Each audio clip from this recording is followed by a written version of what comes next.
안녕하십니까, 박영기 교수입니다.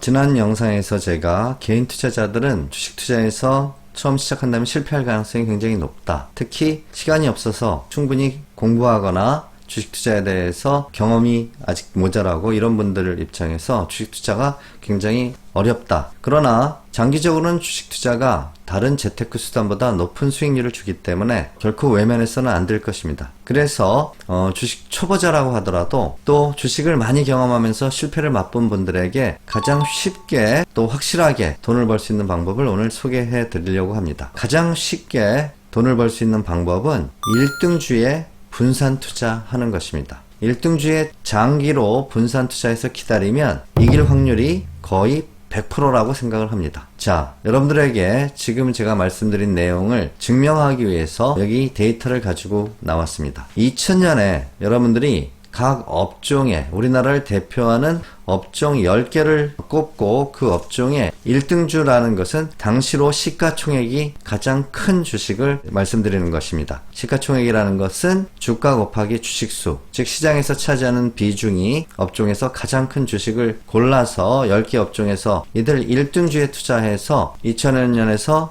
2018년까지 이 데이터는 제가 말씀드린 바와 같이 주식 투자 누가 시장을 이기는가 책을 쓰면서 분석한 자료인데 지금 2년 정도 2020년이니까 경과되었지만 그래도 1년 반 정도 경과된 거네요. 2018년 초까지 했으니까 지금 1년 반 데이터를 더하더라도 결론이 바뀌지 않기 때문에 굳이 새로운 데이터를 보여드리지 않아도 여러분들이 이 데이터가 유효하다고 믿으셔도 됩니다. 자, 평균적으로 이 10개 종목은 연 36.8%의 평균적인 수익률을 가져다 줬는데 굉장히 높은 수익률이라고 할 수 있겠죠. 강남 아파트에 투자했어도 연평균으로 이렇게 높은 수익률을 가져다 주지 못합니다. 특히 업종 대표가 아니라 대한민국 대표 1등주, 대한민국에서 시가총액이 가장 컸던 대한민국을 가장 대표하는 회사인 삼성전자에 투자했더라면 배당까지를 감안한 또 증자, 유상무상 증자까지를 감안했을 때 수정주가 그렇게 계산한 수익률이 수정주가 수익률인데 연 50%에 다다르고 롯데케미칼 경우는 기간 중에 2018년 초까지 했을 때만 해도 무려 22배 연 수익률 100% 이상을 가져다 줍니다. 물론 이 중에는 마이너스 수익률을 가져다 주는 회사도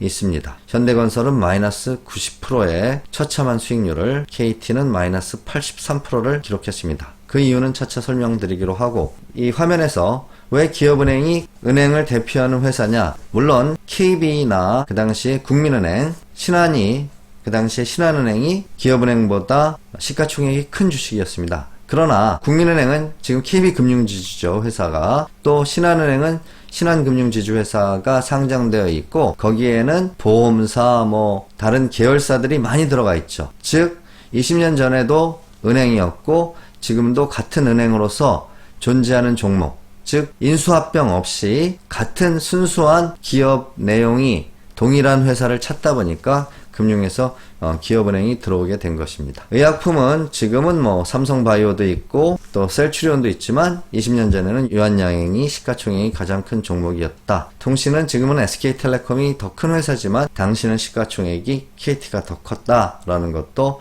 여러분들이 눈여겨서 생각해 보실 대목이고요. 다른 회사들은 지금도 업종 1등주기 때문에 여러분들이 별다른 의아함을 가지시지 않을 거라고 생각을 합니다. 자, 이들 종목은 대체로 좋은 수익을 줬는데 이 중에 아까 말씀드린 것처럼 현대건설은 중동에 진출한 비중이 컸었는데 이라크 사태가 나면서, 즉 미국이 이라크를 공격하고 이라크에 대해서 제재가 가하면서 이라크에 많은 건설을 하고 있었던 현대건설은 큰 피해를 보고 그때 주가가 폭락하고 감자까지 있어서 현대건설 주주들이 큰 손실을 봤고요. KT는 2000년만 해도 집전화의 비중이 이동통신 비중에 비해서 훨씬 컸었기 때문에 KT가 그 당시엔 시가총액이 큰 회사였는데 점점 집전화가 없어지고 이동통신으로 시장이 대체되면서 시대가 바뀌면서 KT는 시대에 낙오되는 회사가 돼버리고 그래서 주가가 하락을 했습니다. 결국은 우리가 업종 1등주를 고르더라도 경우에 따라서는 실패할 수도 있다. 그렇기 때문에 우리는 한 종목에 몰빵하기가 너무 부담스럽게 되는 것이고, 적어도 5종목, 여기서처럼 10종목 정도면 아주 분산이 잘 된 거고요. 개인의 입장에서 그 이상 분산 투자하는 것은 별로 바람직하지 않습니다.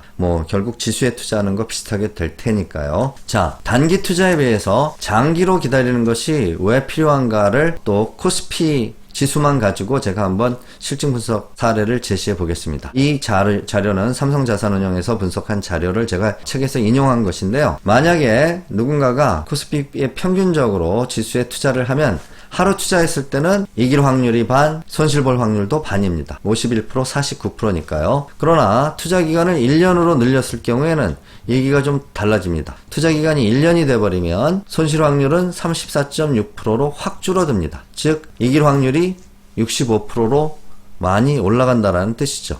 그런데 이것이 20년으로, 이 분석 기간은 1980년 이후 40년입니다. 40년 중에 아무 20년이나 투자해도 손실 확률은 제로였다는 거죠. 물론 이것은 지나고 난 다음에 백테스트이긴 하지만 향후에도 시장이라는 것이 비슷한 흐름과 비슷한 행태를 가지고 있다라고 봤을 때 장기로 투자할수록 손실 확률은 급격하게 줄어든다. 그것이 우리가 단기 투자를 해야 시장을 이기는 이유가 되겠습니다. 단기 투자 시에는 또 다른 영상에서 그 주식 투자 왜 실패하는가 라는 제목의 영상에서 보여드렸다시피 단기에는 아무리 좋은 주식이라고 하더라도, 삼성전자라고 하더라도 주가의 등락이 적지 않이 매년 있기 때문에 개인이 이 등락을 견디기가 굉장히 어렵다라는 걸 말씀드린 바가 있습니다. 장기적으로는 그 등락이 작아 보이지만 단기적으로는 그때그때 주가가 오르고 내리는 것이 개인한테 심각하게 스트레스를 주겠죠. 이러한 폭락 기간들이. 그렇기 때문에 이러한 스트레스로부터 좀 더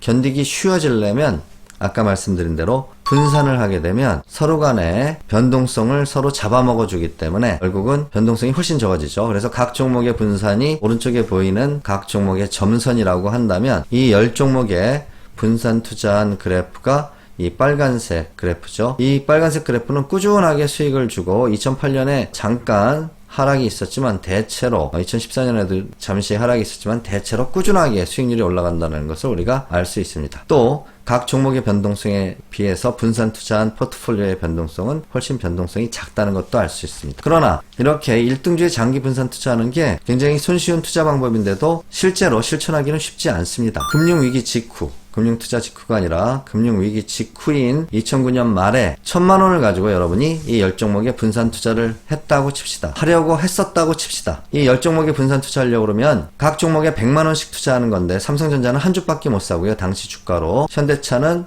8주, 포스코는 1.6주, 기업은행은 71주.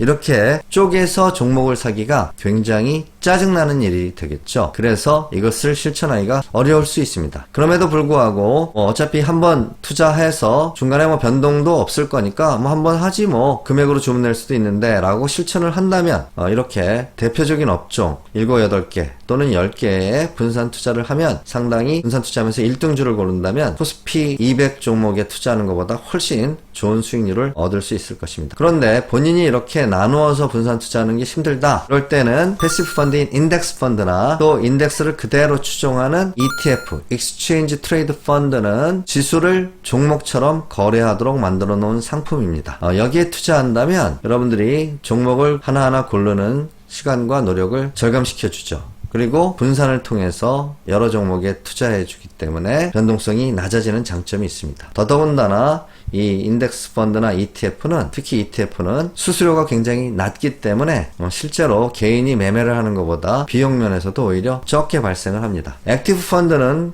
꽤 높은 수수료를 요구하고 있지만 ETF의 경우에 보면 평균적으로 굉장히 낮은 수수료를 부과를 하는데요. 특히 우리나라의 대표 인덱스인 코스피 200을, 코스피는 모든 종목이지만 200개 종목을 가지고 코스피를 거의 복제하다시피 했기 때문에 코스피에 투자하는 거와 마찬가지입니다. 코스피 200이라는 인덱스를 추종하는 그 ETF들은 가장 거래가 활발해서 운용사들끼리 경쟁도 심해서 수수료가 굉장히 낮습니다. 여기서 코덱스나 타이거는 삼성에서 운영하는 ETF들은 투자는 코덱스라는 패밀리 네임을 사용하는 것이고요. 미래에셋은 타이거라는 패밀리 네임을 사용할 뿐이지 코덱스 200이던 타이거 200이던 다 코스피 200을 추종하기 때문에 비슷한 상품입니다. 그래서 만약 유동성만 풍부하다면 같은 인덱스를 추종하는 상품에서는 보수가 싼 것도 좋은데요. 이것이 코스피 200이 아닌 전기차 업종 지수라든지 또 삼성그룹 지수라든지 이렇게 개별적으로 만들어진 지수를 추종하는 ETF의 경우 어떤 회사의 ETF는 거래량이 풍부하지 않아서 매수 매도 호가 차이가 벌어지는 수가 있습니다. 그럼 매수 매도 호가 차이가 크면 아무리 수수료가 싸도 거기서 간접적으로 비용이 발생하기 때문에 수수료뿐만 아니라 거래량이 활발한 ETF인지를 확인하고 거래량이 같은 인덱스를 추종한다면 거래량이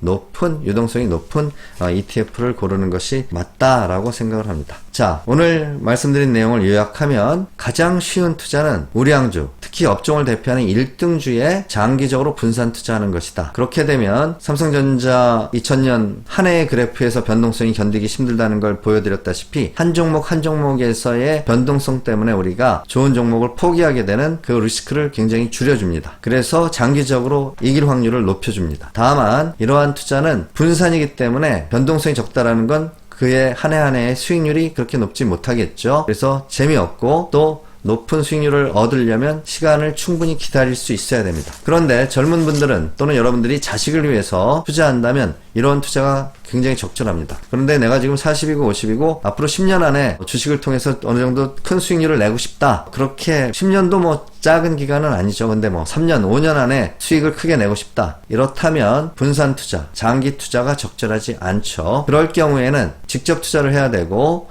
분산을 하더라도 한 대여섯 개 종목 이내로 맥시멈 10개 종목 이내로 분산 투자를 해야 되기 때문에 개인의 시간과 노력을 대폭 절감시켜주는 장점을 가지고 있는 인덱스 펀드나 ETF는 적정하지 않죠. 그래서 본인의 상황별로 만약에 우량주에 장기 분산 투자하겠다라면 10개 종목 정도의 우량주에 1등주에 장기 분산 투자하면 20년 후에는 반드시 좋은 수익률을 줄 것이고요. 그 분산이 어렵다면 장기로 기다릴 수 있으면 ETF 같은 것도 괜찮다. 그러나 단기로 높은 기대의 수익을 갖고 주식 투자를 하겠다라고 생각하면 직접 투자를 해야 되고 그때는 이제 어떠한 종목을 어떻게 골라야 되는지가 중요한데 자기 스타일이 어떤 것이 맞느냐, 중소형주가 맞느냐, 코스닥이 맞느냐, 코스피가 맞느냐, 또 성장주가 맞느냐, 가치주가 맞느냐 이런 것을 고르는 방법에 대해서는 다른 영상을 통해서 또 말씀드리도록 하겠습니다. 오늘은 주식에 쉽게 실패하는 개인을 위해서 가장 많이 기다려야 되긴 하지만 가장 쉽고 승률이 높은 투자 방법에 대해서 설명드렸습니다. 감사합니다.